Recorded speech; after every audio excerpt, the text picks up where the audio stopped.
en pleine enquête, dans le Limousin.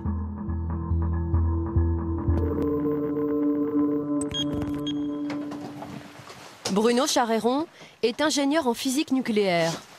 Il dirige le laboratoire indépendant de la CRIRAD, un organisme agréé par l'État et spécialisé sur la radioactivité.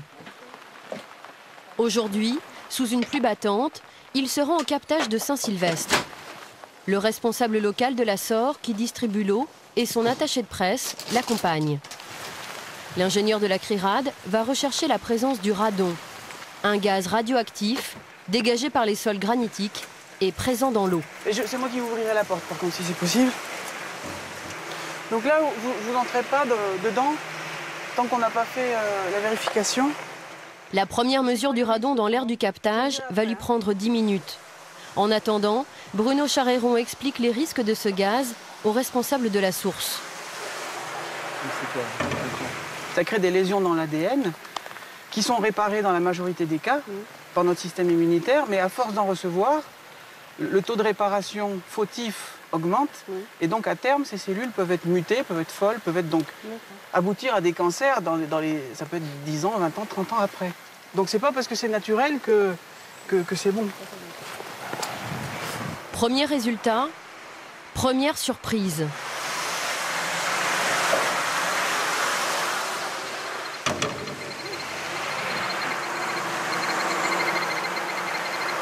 Alors ? Il y a quand même 27 000 becquerels par mètre cube, alors qu'on est juste à l'entrée, quoi. Dans les écoles, par exemple, la norme à ne pas dépasser est de 1000 becquerels. C'est beaucoup ? Ah bah 27 000 becquerels par mètre cube, c'est pas tous les jours qu'on mesure ça quand même. Hein. Oui, c'est vraiment beaucoup. C'est-à-dire que... Devant ces chiffres alarmants, les employés de la SOR vont désormais se tenir à l'écart de notre caméra et du captage. Donc ça, c'est un masque. Là, c'est obligatoire, là. Bah oui, parce que vraiment, la concentration en radon est vraiment très importante. 27 000 becquerels par mètre cube, c'est vraiment très élevé. Tout comme notre caméraman, Bruno Charéron s'équipe dorénavant d'un masque à charbon actif pour réaliser une seconde mesure, plus précise encore, de la radioactivité. Est-ce que vous sentez que c'est un peu plus dur de respirer? Ouais. Oui? Oui. C'est bon? Ouais. Seconde mesure, énorme surprise.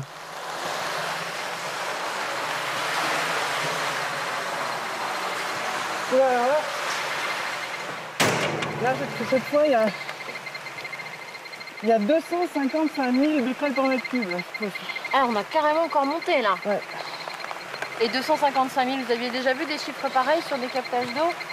Ah, moi, 255 000 becquerels par mètre cube, j'ai jamais vu ça nulle part. De toute votre carrière professionnelle? Depuis 17 ans que je fais des mesures, j'ai jamais vu ça. Donc je veux dire, c'est peut-être pas la peine. Enfin, si vous filmez, bon, on a un masque avec une cartouche à charbon actif qui piège le radon, mais c'est pas la peine d'y rester trop longtemps. Cette radioactivité élevée, le responsable du captage la découvre. Manifestement, le radon n'est pas mesuré par la SOR. Vous avez jamais eu de résultat de mesure de radon dans l'eau? Jamais, non. De la part de la DAS ou non, rien? Jamais. La radioactivité de l'eau du captage se retrouve-t-elle au robinet des habitants de Saint-Sylvestre?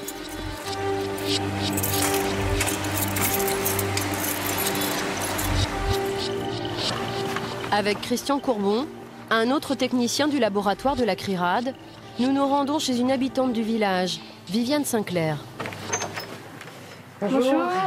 Cela fait 4 ans qu'elle vit ici avec ses 2 enfants. C'est pour une analyse d'eau, c'est bien cela? Je pense à 1 litre là pour avoir suffisamment de masse. Christian Courbon prélève 5 litres d'eau pour faire une première mesure au radiamètre.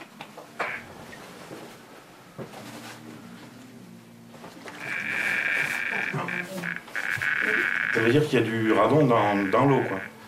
Parce que bon, il y a beaucoup de descendants du radon qui sont présents dans cette eau pour pouvoir le mesurer avec un radiamètre sur aussi peu de matière. D'accord. Voilà. Donc ça veut dire qu'a priori cette eau est chargée en radon. Il y a un marquage clair, voilà. Vous, cette eau, vous la buvez? Eh bien oui, on boit l'eau du robinet toute l'année. On boit que ça. On boit que ça. Les enfants aussi. Absolument. Cette mesure au robinet n'est pas prévue par la réglementation française. On connaît les effets, mais on ne fait rien pour protéger. Voilà. Et pourquoi? Enfin, pourquoi? On aimerait bien savoir. Ouais, On aimerait bien savoir. C'est Voilà. bizarre, d'accord. Pour les habitants de Saint-Sylvestre qui boivent l'eau de leur robinet, quels sont les risques de contamination? À Valence, dans son laboratoire, Bruno Charéron va analyser l'eau de Viviane Sinclair. Avec l'échantillon. Bonjour, ça va? Ouais, bonjour. Ça s'est bien passé? Ça a été. Ouais. Hop. Alors là, on en ramène un de Saint-Sylvestre. Donc c'est de l'eau qui a été prélevée sur le captage des sauvages. Donc c'est de l'eau du robinet? Voilà, c'est ça. L'ingénieur en physique nucléaire mesure les éléments radioactifs présents dans cette eau.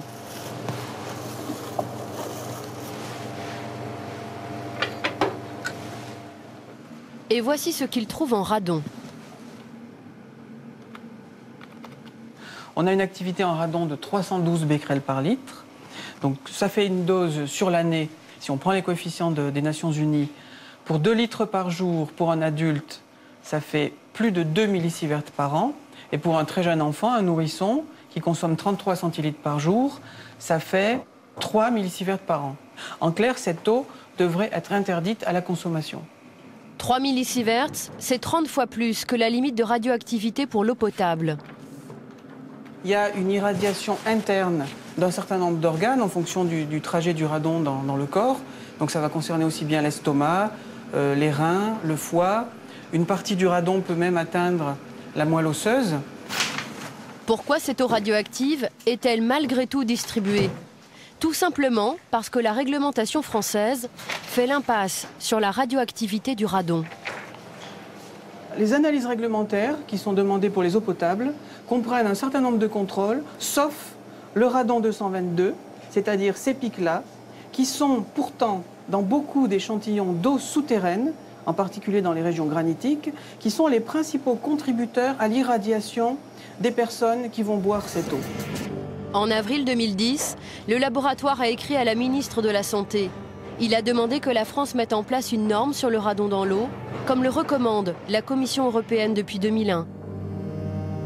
En Haute-Vienne, nous allons découvrir que les autorités sanitaires n'ignorent pas la présence du radon à la sortie du robinet. Jean Jaouen, ingénieur sanitaire à la DAS, va d'abord se montrer rassurant.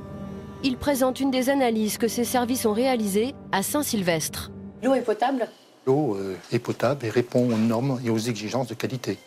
Pourtant, en regardant de près ce document, l'eau du robinet contient de l'uranium, du radium et du polonium. Leur radioactivité dépasse la limite de 0,1 millisieverts imposée par les autorités européennes. Ah, c'est quand même supérieur alors à la norme? Oui, c'est supérieur, mais c'est compris entre 0,1 et 0,3 millisieverts.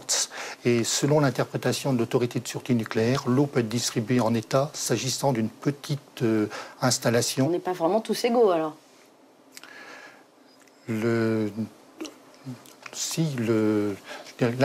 On n'est pas forcément... Non, les valeurs telles qu'elles sont examinées actuellement le sont faites.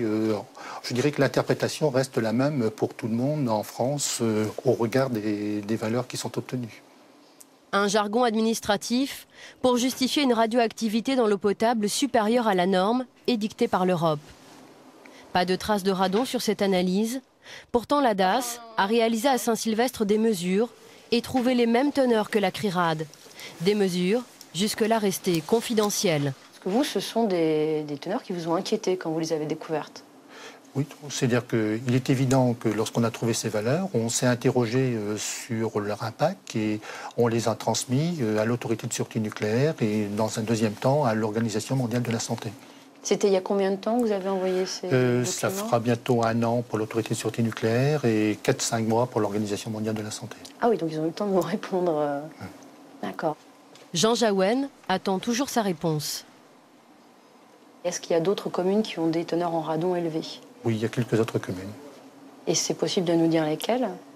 De mémoire, comme ça, je ne les sais pas. Non.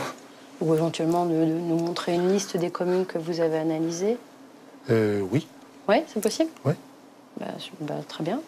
Oui. Vous pouvez nous le montrer? Oui. 100 communes ont été analysées. Plusieurs ont de fortes teneurs en radon, comme Jabrail-les-Bordes par exemple. Et donc ça veut dire que les habitants par exemple, de ce village-là ne savent pas en fait qu'ils ont quand même une eau avec des teneurs en radon importantes. Non. Mais vous ne trouvez pas ça gênant qu'ils ne soient pas mis au courant alors qu'ils la consomment cette eau? Oui, mais tous les résultats du contrôle sanitaire classique sont portés à la connaissance des habitants. Mais pas ça quoi. Pas ça. Parce qu'on n'a pas d'éléments sur lequel s'appuyer pour donner une consigne d'ordre sanitaire. Oui, parce que ce qui est difficile pour vous là, c'est de ne pas savoir ce qu'il faut faire de ces chiffres en fait. Tout à fait. D'après les documents que nous nous sommes procurés, au moins 16 communes délivrent une eau du robinet très radioactive. Pour les autres départements, aucune analyse officielle n'est disponible. Le laboratoire de la CRIRAD poursuit ses recherches. Il s'intéresse à présent à l'Ardèche, le Puy-de-Dôme et la Loire.